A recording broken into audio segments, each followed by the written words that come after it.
सबै भएर हाम्रो ब्लगको सुरुवात भयो। अघिको खिच्नै बिर्सेछ यत्रो बेरको। सबैजना गाडीमा चढ्नु भएको छ। हाम्रो ट्राभलर गाडी छ।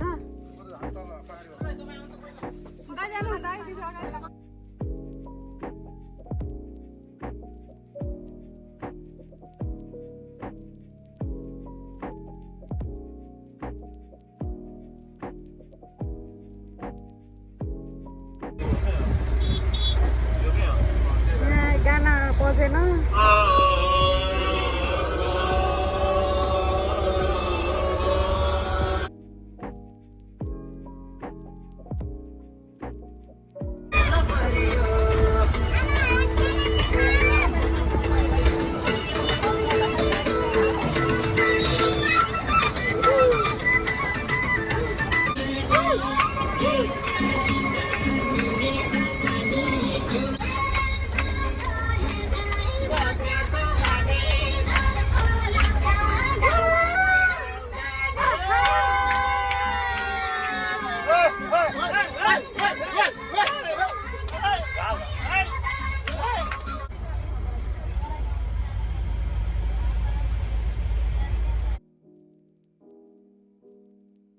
आयो बालेनले मानवको टोली पठाउनु नेपाललाई बचाउनु जेनजीहरु चाहिँ बाइकमा हमला दिन आउनु ए सर अल मात्र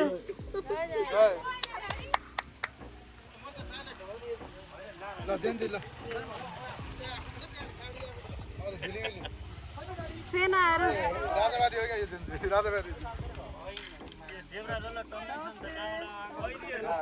नखुबाट नखु नकैदी किन भाग्नु जेलबाट। अर्को गाडी पनि आयो। हाम्रो रेस्क्यु गर्ने एम्बुलेन्स आयो।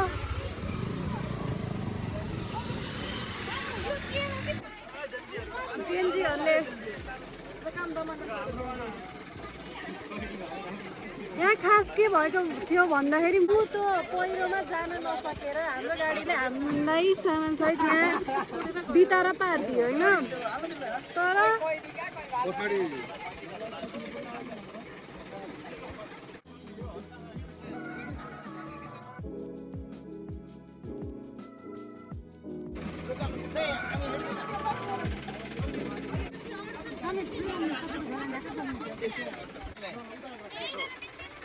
सामान यति धेरै भयो। ए यो जेब्रा झोला मेन यो कैदी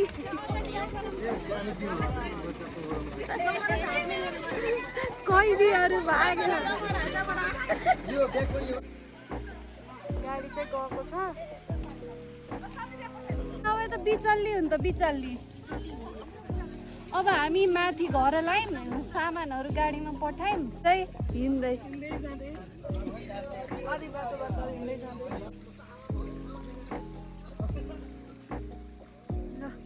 अरू अपडेटहरू म दिँदै गर्छु है त ल। यहाँ चाहिँ पहिरो गएको बाटो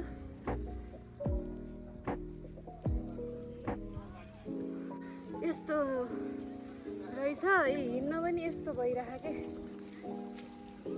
चप्पलै निस्किरह।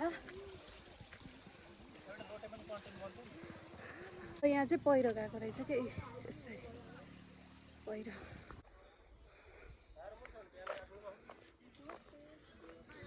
नमस्ते। अब चाहिँ हामी हाम्रो घर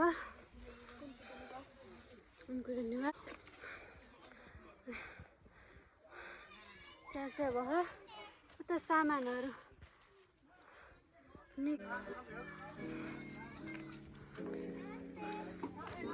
नमस्ते।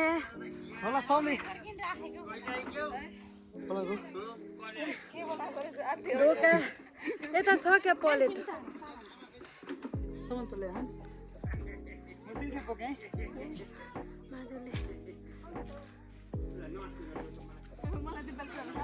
सम्भवीको फोटो खिच्न रे ओइ चानक त ठिल्ली भाइ के हो। नमस्ते गर्थ्यौ दिदीलाई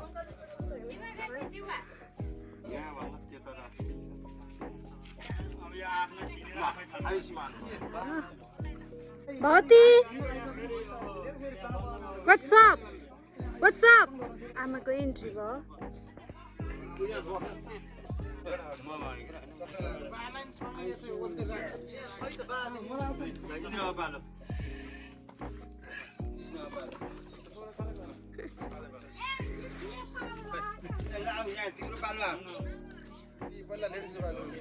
भिडियोमा आउने भिडियोमा आउँछ के लाभ भिडियोको लागि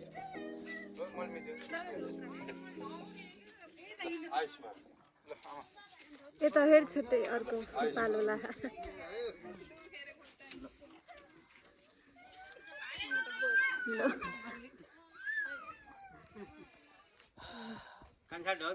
गोठैमा हो ए हो भण्डारीको गोठमा भण्डारी एउटा भण्डारीको गोठ एक्साइटेड भएर के धेरै आफ्नो काम कर्तव्यप्रतिको एउटा डेडिकेट हो के बुवाको प्रतीक्षामा सबैजना दर्शनार्थीको भिड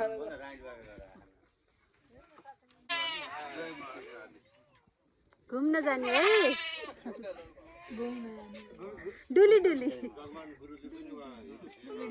डुली डुली बुवा हजुरको आगमन ताली बजा ताली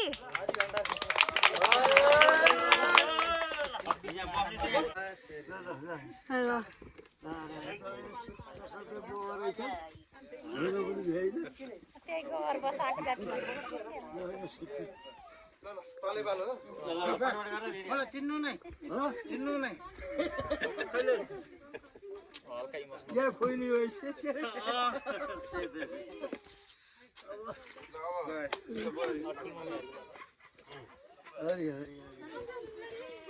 माधव र मुकुन्दको भएको भनेपछि मेरै पालो हो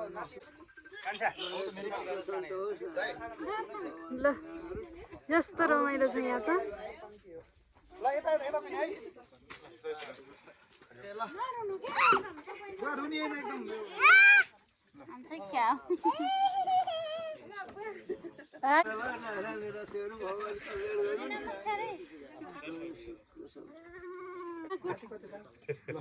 कार्यक्रममै आधा घण्टा हुन्छ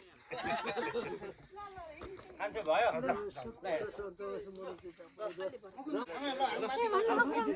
यस्तो रमाइलो छ यता साथीहरू दसैँ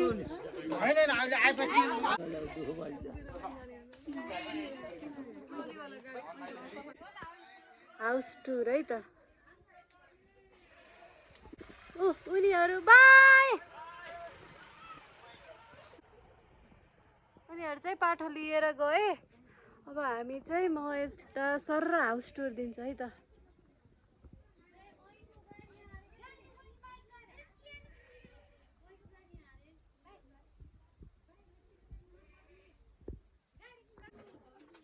जमरा यस्ता मसिनान् यिनी चाहिँ हामीले मणिग्रामबाट ल्याएको जमरा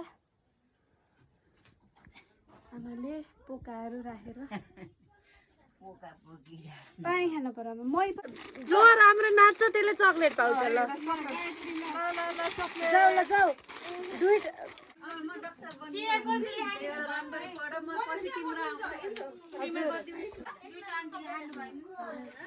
हजुरहरूले चिया खानुभएको छ चिया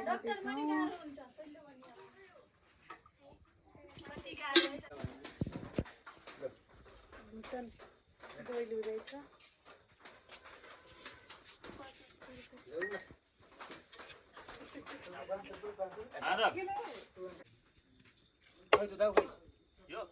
खतरा देखिया नि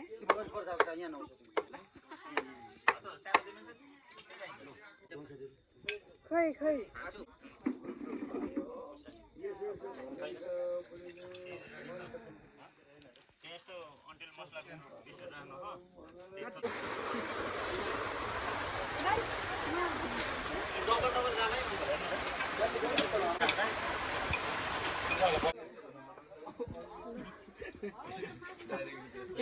बोतल निकाल्ने बेला नदेखाउ न बोतल लुगा सिक्नु मेरै परेन ल खोइ कन्सी यसो कस्तो छ त प्रसाद ठुलो बाल बनाउनु सेफ युवराज भण्डारी सरको भाइ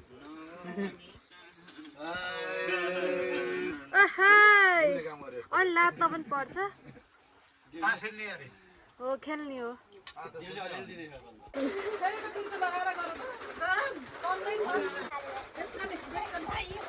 धमाका धमाका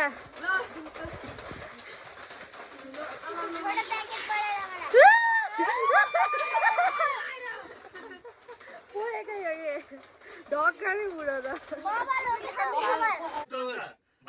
सबैले लगिदिनु पर्छ अङ्कलहरूलाई हामीलाई त पर्छ एउटा चिनी बसीको एउटा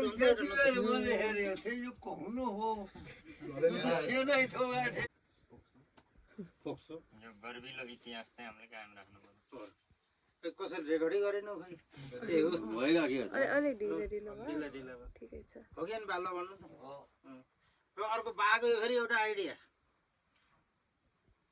होइन जुन बुहारी सुत्केरी हुन्छ उही छोरालाई भैँसी किन्न लगाउनु हुन्थ्यो के हो त्यसको लोजिक त्यसको लोजिक के हो भने अब जस्तै के जिम्मेवारी बोध के जस्तै ल सुधा जन्मिन् मैले भैँसी किन्नु पर्यो बाला त आर्थिक भार भएन नि त तिमी जन्म्यौ बाबाले भैँसी किन्नु पर्यो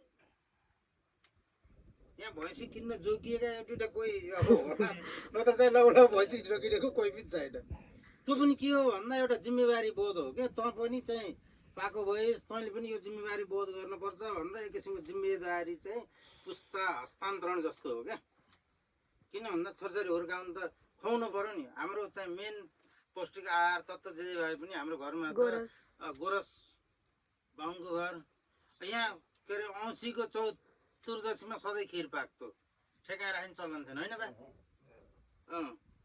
अनि अब हामी हुर्काउँदै गर्दा तिमीहरूलाई त त्यो अब नसिब भयो भएन अब बाले चाहिँ गोठा लगाएर काँचो दुध खुवाउनुहुन्थ्यो